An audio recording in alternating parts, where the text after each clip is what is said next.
أعوذ بالله من الشيطان الرجيم بسم الله الرحمن الرحيم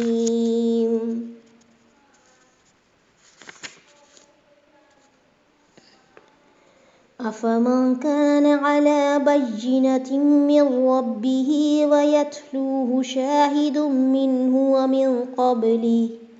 ومن قبله كتاب موسى إماما ورحمة أولئك يؤمنون به ومن يكفر به من الأحزاب فالنار موعده فلا تك في مرية منه إنه الحق من ربك ولكن أكثر الناس لا يؤمنون۔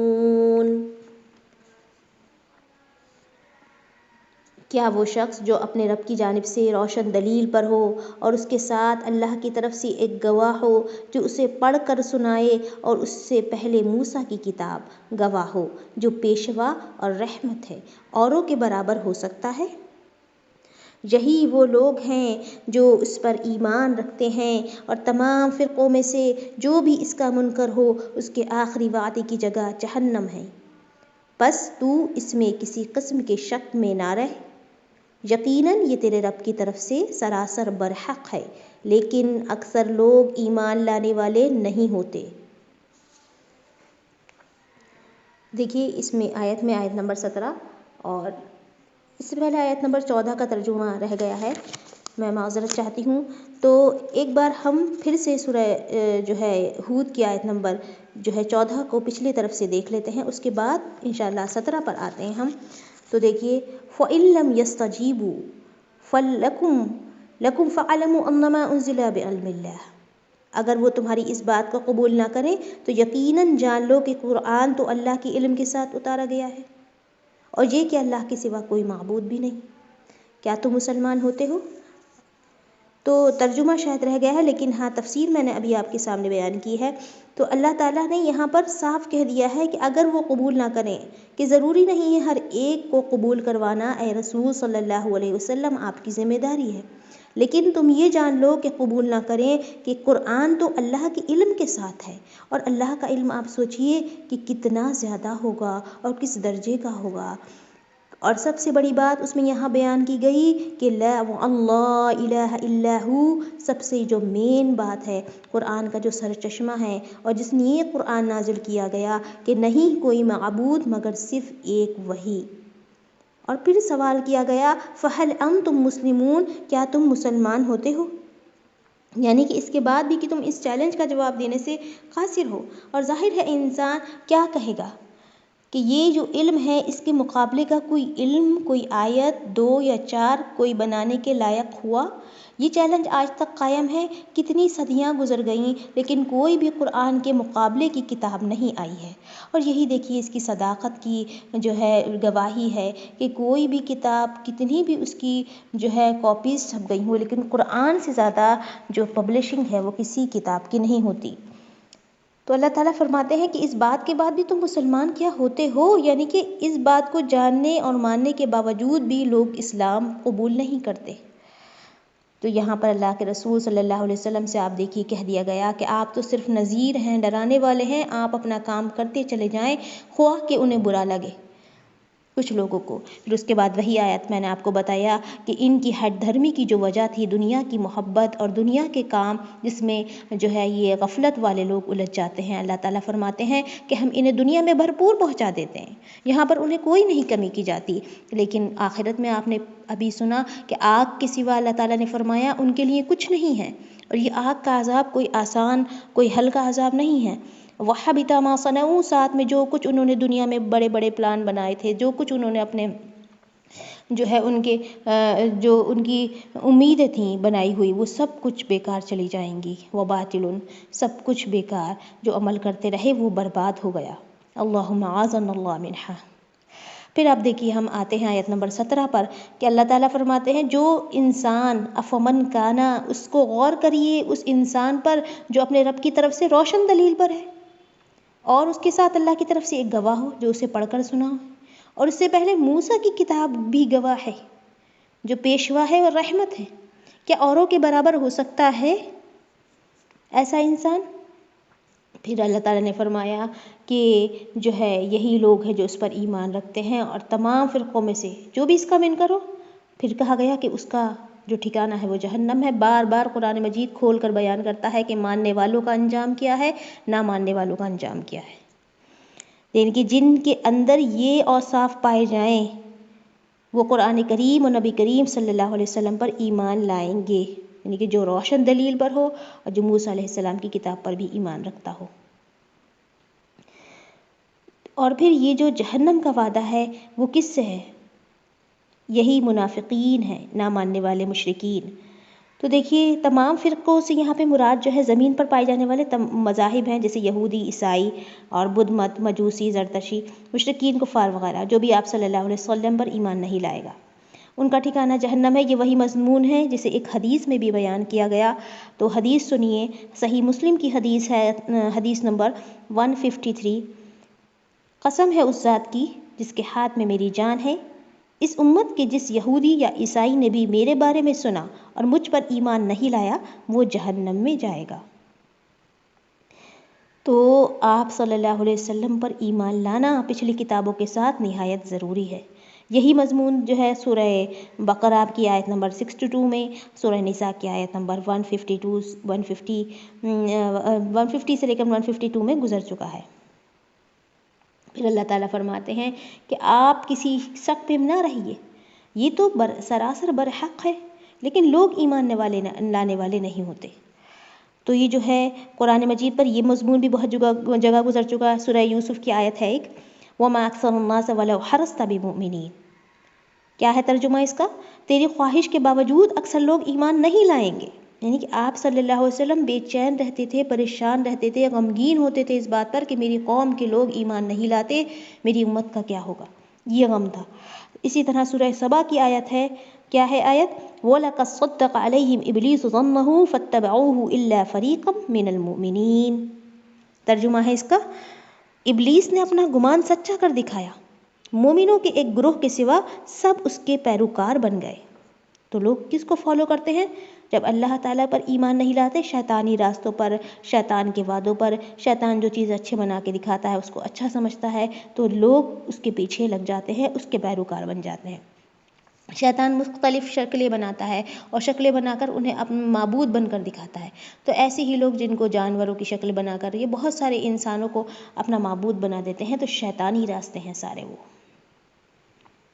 پھر آپ دیکھیے اللہ تعالیٰ کیا فرماتے ہیں، آیت نمبر 17 کے بعد ہماری آیت نمبر 18 آ رہی ہے۔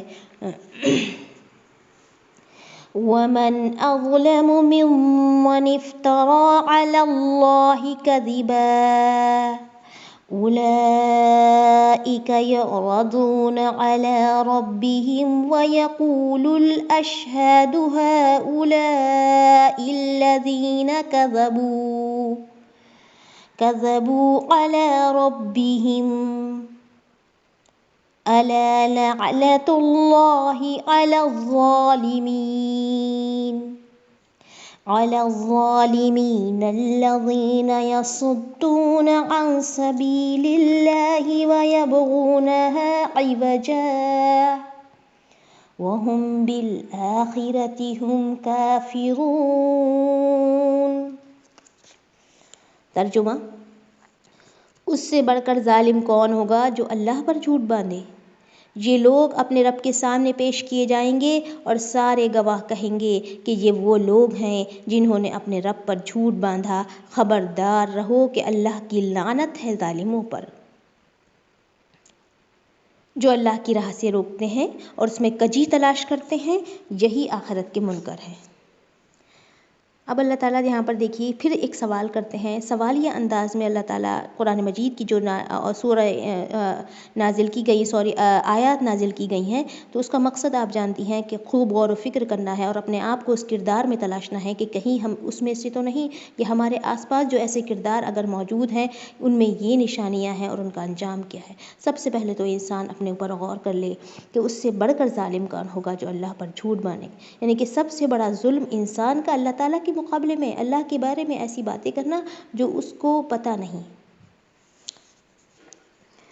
یعنی کہ جن کو اللہ تعالیٰ نے کائنات میں تصرف کرنے یا آخرت میں شفاعت دینے کا اختیار ہی نہیں دیا، ان کی بابت یہ کہا جائے کہ انہیں اللہ نے اختیار دیا ہے۔ پھر اللہ تعالیٰ کیا فرماتے ہیں کہ یہ جو ہے لوگ اپنے رب کے سامنے پیش کیے جائیں گے، پھر یہ وہ لوگ ہیں جنہوں نے اپنے رب پر جھوٹ باندھا، اور پھر یہ سارے گواہ بھی کہیں گے کہ انہوں نے جھوٹ باندھا ہے اپنے رب پر۔ اور پھر اللہ تعالیٰ فرماتے ہیں الا سن لو، خبردار ہو جاؤ، خوب اچھی طرح یہ جان لو کہ اللہ کی لعنت کس پر ہے؟ ظالموں پر ہے۔ سب سے بڑا ظلم آپ نے یہ سنا کہ شرک کرنا، اللہ تعالیٰ کے مقابلے میں اوروں کو معبود تلاش کرنا، ماننا، اور پھر اللہ تعالیٰ پر جھوٹ باندھنا، یہ بہت بڑا ظلم ہے۔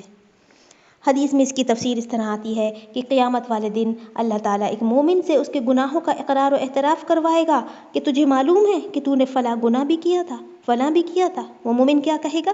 ہاں میرے رب۔ اور یہ بندہ سمجھ بیٹھے گا کہ بس ہلاک ہو گیا۔ اللہ تعالیٰ فرمائے گا کہ میں نے ان گناہوں پر دنیا میں بھی پردہ ڈالے رکھا تھا جو آج بھی معاف کرتا ہوں، لیکن دوسرے لوگ یا کافروں کا معاملہ ایسا ہوگا کہ انہیں گواہوں کے سامنے پکارا جائے گا، اور یہ گواہ گواہی دیں گے کہ یہ وہی لوگ ہیں جنہوں نے اپنے رب پر جھوٹ باندھا تھا۔ صحیح البخاری حدیث نمبر 2441۔ پھر اللہ تعالیٰ فرماتے ہیں الذین یصدون عن سبیل اللہ، وہ لوگ جو اللہ کی راہ سے روکنے والے ہیں، اور اس میں وَيَبْغُونَهَا عِوَجًا، اس میں کمیاں ڈھونڈنے والے ہیں، یہی آخرت کے منکر ہیں۔ یعنی کہ لوگوں کو اللہ تعالیٰ سے روکنے والے، اس میں کجیاں تلاش کرنے والے، اور لوگوں کو اس سے متنفر کرنے والے آخرت کے انکاری کہلائے۔ یعنی کہ آپ دیکھیے کچھ لوگوں کا مزاج ہوتا ہے، آپ صحیح بات کی طرف انہیں لے کر آئیں، بہت کسی عام مسئلے میں، کسی گھریلو بات میں، کسی کاروباری بات میں، کسی بہت ایسے معاملے میں جو ہے مطلب اللہ تعالیٰ کا کوئی ذکر بھی نہ ہو، لیکن نہ ماننے والوں کی جو ذہنیت ہوتی ہے وہ کمیاں تلاش کرنی ہوتی ہے، وہ کہیں نہ کہیں سے کوئی کمی، کوئی بہانہ تلاش کر کے بچ جائیں گے۔ تو یہی اللہ تعالیٰ کے دین کے مقابلے میں لوگوں کا رویہ رہا کہ انہوں نے اس میں سے کمیاں ڈھونڈی اور اس کو نیچا کرنے کی کوشش کی، اس کا مذاق اڑانے کی بھی کوشش کی۔ مذاق بھی انسان کس چیز کا اڑاتا ہے؟ جس کو لیٹ ڈاؤن کرنا چاہتا ہے، نیچے گرانا چاہتا ہے، اور پھر اللہ تعالیٰ سے روکنا شروع کر دیتا ہے اس طرح۔ یعنی کہ میں آپ کو کس کی طرف جو ہے میرا جو کردار ہے یا آپ کا جو کردار ہے، آپ کے جو ڈیلی ایکٹیویٹیز ہیں، آپ کی جو کوششیں ہیں، آپ کی جو جد و جہد ہے، دن بھر جو آپ کی بھاگ دوڑ ہے، وہ کس کی طرف بلا رہی ہے لوگوں کو؟ وہ آپ میسج دے رہی ہے کہ آپ کے جو انٹرسٹ ہیں، آپ کے جو شوق ہیں وہ اس طرف ہیں، اور آپ دل سے یقین کرتے ہیں کہ جو میں کر رہی ہوں اس کا ایک نتیجہ ہوگا، اس کا انشاءاللہ ایک بہت بہترین نتیجہ ہوگا۔ اسی کام کو انسان بھاگ دوڑ سے کرتا ہے، کوشش کے ساتھ کرتا ہے، جس کو وہ یقین کر لیتا ہے کہ یہ واقعی ایک بہت بہترین انجام کیا راستہ ہے۔ تو اور اس کے الٹ وہ لوگ جو اپنے منہ سے نہیں کہتے کہ اللہ تعالیٰ کو نہ مانے، لیکن ان کی کوششیں، ان کے مذاق، ان کی زندگی، ان کا کبر، ان کی یعنی کہ غرور، اور ان کا جو باتیں ہیں، ان کا جو لائف اسٹائل ہے، وہ کس کی طرف جو ہے انسان کو دعوت دیتا ہے؟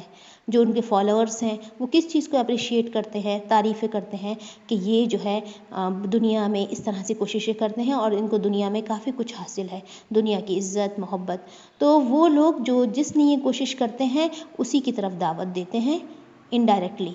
اور آج جو ہم کر رہے ہیں، ہمارا جو رویہ ہے، ہمارے جو اخلاق ہیں، مان لیجئے ہمارے اندر ایک برائی ہے کہ ہم لوگوں کو میں سلام عام نہیں کرتے، اللہ تعالیٰ ہمیں معاف فرمائے، یا ہم میں یہ اچھی عادت ہے کہ ہم سلام کو عام کرتے ہیں، ساتھ میں سلام کرنے کے ساتھ ساتھ لوگوں کی تکلیف دہ باتوں کو برداشت کرنے کے ساتھ ساتھ ہم لوگوں کو دینے والے ہیں۔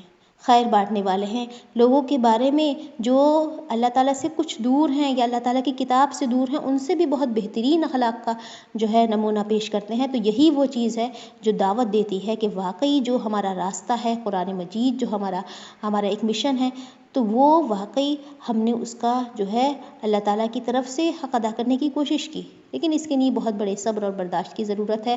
لیکن وہ بندہ مومن کیا ہوتا ہے؟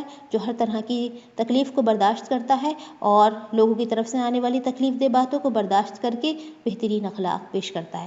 تو یہاں کہنے کا اور سمجھانے کا مطلب یہ ہے کہ یہاں پر ضروری نہیں کہ انسان نہ ماننے والا کہے کہ نہ مانو، بلکہ اس کا عمل، اس کا رویہ یہ بتاتا ہے کہ وہ کس کوشش میں ہے اور کیا وہ کہتا ہے۔ پھر ایک آخری جو آیات ہیں، 3 آیات ہیں۔ وَمَا كَانَ لَهُم مِّن دُونِ اللَّهِ مِنْ أَوْلِيَاءَ يُضَاعَفْ لَهُمُ الْعَذَابُ مَا كَانُوا يَسْتَطِيعُونَ السَّمْعَ وَمَا كَانُوا يُبْصِرُونَ أُولَئِكَ الَّذِينَ خَسِرُوا أَنفُسَهُمْ وَضَلَّ عَنْهُمْ مَا كَانُوا يَفْتَرُونَ لَا جَرَمَ أَنَّهُمْ فِي الْآخِرَةِ هُمُ الْأَخْسَرُونَ۔ نہ یہ لوگ دنیا میں اللہ کو عاجز کر سکے، نہ اللہ کے سوا ان کا کوئی حمایتی ہے، ان کو دگنا عذاب دیا جائے گا۔ نہ یہ سننے کی طاقت رکھتے ہیں، نہ ہی یہ دیکھتے تھے۔ یہی لوگ ہیں جنہوں نے اپنا نقصان آپ کر لیا اور وہ سب کچھ ان سے کھو گیا جو انہوں نے گڑھ رکھا تھا۔ بے شک یہی لوگ آخرت میں نقصان اٹھانے والے ہوں گے۔ تو اچھی طرح ہم ان آیات کو چلیے غور کر لیتے ہیں۔ اولئک ما یکونون، کن لوگوں کے بارے میں بات ہو رہی ہے؟ آپ نے غور کر لیا ہے، ومن اظلم ممن افترا سے جو آیت شروع ہوئی ہے، جو اللہ پر جھوٹ باندھتا ہے، اللہ تعالیٰ کی لعنت ہے۔ اللہ تعالیٰ فرماتے ہیں اس پر، ایسے ظالموں پر جو اللہ کی راستے سے روکتے ہیں۔ علی الظالمین الذین یصدون عن سبیل اللہ، وہ ظالم ہیں جو اللہ کی راہ سے روکنے والے ہیں اور اس میں کمیاں ڈھونڈنے والے ہیں۔ تو میں نے روکنے سے مراد آپ کو تھوڑا سا غور کر کے جو ذہن میں آیا سمجھا دیا کہ ہمارے ڈائریکٹ الفاظ ہی ضروری جو ہے یہ نہیں بتاتے کہ ہم یہ کر رہے ہیں، بلکہ ہمارا جو لائف اسٹائل ہے، جو ہمارے زندگی گزارنے کے جو طریقے اور ایکٹیویٹیز، جو روٹین لائف ہے، وہ ہمارا کس طرح سے میسج دیتی ہے کہ ہم کیا کرنے والے ہیں، ہم کیا چاہنے والے ہیں۔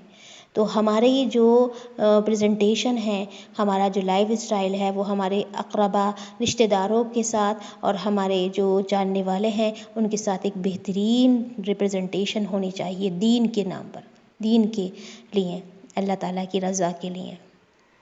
تو اس کے بعد میں نے یہاں پر جو اللہ تعالیٰ نے کیا فرمائی آیت، کیا ترجمہ کیا کہ یہ لوگ دنیا میں اللہ کو عاجز نہ کر سکیں گے۔ یعنی کہ انسان کیا چاہتا ہے کہ موت جب آئے گی تو کہاں بھاگ جاتا ہے، ایک دن موت بھی آتی ہے، پھر اللہ تعالیٰ فرماتے ہیں ان کو دگنا عذاب دیا جائے گا، اللہم اعاذنا اللہ منہا۔ یعنی کہ ان کا حق سے اعراض کرنا اور بغض اس انتہا پر پہنچا ہوا تھا کہ یہ دیکھنے اور سننے کی صلاحیت ہی نہیں رکھتے تھے۔ یہی مطلب ہے کہ اللہ تعالیٰ نے ان کو کان اور آنکھیں تو دی تھی، لیکن انہوں نے ان سے حق بات نہ سنی نہ دیکھی۔ سورہ احقاف میں آیت نمبر 26 ہے، فَمَا أَغْنَىٰ عَنْهُمْ سَمْعُهُمْ وَلَا أَبْصَارُهُمْ وَلَا أَفْئِدَتُهُمْ مِنْ شَيْءٍ، نہ ان کے کانوں نے انہیں کوئی فائدہ پہنچایا، نہ ان کی آنکھوں نے، نہ دلوں نے۔ کیونکہ آیت کا آخری حصہ جو ہے آیت نمبر 20 کا، کہ نہ وہ سننے کی طاقت رکھتے تھے نہ وہ دیکھتے تھے، یعنی کہ ہونے کے باوجود سننے اور سمجھنے کی ان سے وہ استعمال نہ کیا جو اللہ تعالیٰ نے جس نے یہ بھیجا تھا۔ تو اس کا مطلب کیا ہے کہ ان کے پاس وہ صلاحیت ہی نہیں۔ پھر جو ہے سورہ ملک کی آیت ہے جس کا ترجمہ ہے کہ کیونکہ وہ حق کے سننے سے بہرے اور حق دیکھنے سے اندھے بنے رہے، تو کیا ہوا کہ جس طرح کہ وہ جہنم میں داخل ہوتے ہوئے کیا کہیں گے، اگر ہم سننے اور عقل سے کام لیتے تو آج جہنم میں نہ جاتے۔ یہ انسان حسرت کرے گا کہ اگر سن لیتے، اگر عقل سے کام لیتے۔ تو اللہ تعالیٰ نے سننے اور عقل کی صلاحیت کس لیے دی ہے، ہمیں جو ہے یہ سمجھ جانا چاہیے۔ سننے کا مطلب صرف یہ نہیں ہے کہ ہم سنتے ہیں، بلکہ سننے کا مطلب اس کے پیچھے کیا میسج ہے۔ پھر اللہ تعالیٰ فرماتے ہیں کہ انہوں نے اپنا نقصان آپ کر لیا اور سب کچھ کھو گیا انہوں نے جو گھڑ رکھا تھا، یفترون، جیسے یسمعون پچھلی آیت میں کہا وَحَبِطَ مَا صَنَعُوا، سب کچھ برباد چلا گیا جو انہوں نے بنایا تھا. اسی طرح کہا گیا وَضَلَّ عَنْهُمْ، وہ سب کچھ کھو گیا. دلل کہتے ہیں کھو جانا، سامنے سے غائب ہو جانا. انسان کس کس پلاننگ میں رہتا ہے آپ دیکھیے، اور ایک دم سے اللہ تعالیٰ کا کوئی حکم آ جائے یا ہماری جان پر ہی اللہ تعالیٰ بلاوا اللہ تعالیٰ کا آ جائے تو سب کچھ چلا جائے گا. کیا ہم سوچتے رہتے ہیں دن بھر، کتنی پلاننگس ہوتی ہیں ہماری، تو وہ سب کچھ کیا ہے اللہ تعالیٰ فرماتے ہیں سب کچھ چلا جائے گا. لا جرم انہم فی الآخرۃ هم الاخسرون، بے شک یہ وہی لوگ ہیں جو آخرت میں نقصان اٹھانے والے ہوں گے. اللہم اعاذنا اللہ منہا، اللہ تعالیٰ ہمیں آخرت کے نقصان سے بچائے، بے شک یہ سب سے بڑا نقصان ہے. اللہ تعالیٰ ہمیں آخرت کے لیے تیار کر لے، اللہ تعالیٰ ہمیں آخرت کے لیے باعمل بنا دے، اور ہمارے آخرت کے جتنے بھی مراحل ہیں اللہ تعالیٰ اس میں کامیابی عطا فرمائے، ہمیں بآسانی نکال دے. اللہ تعالیٰ ہم سے حساب کتاب نہ لے، اللہ تعالیٰ ہمیں بنا حساب کتاب کے جنت میں داخل فرما دے. آمین یا رب العالمین.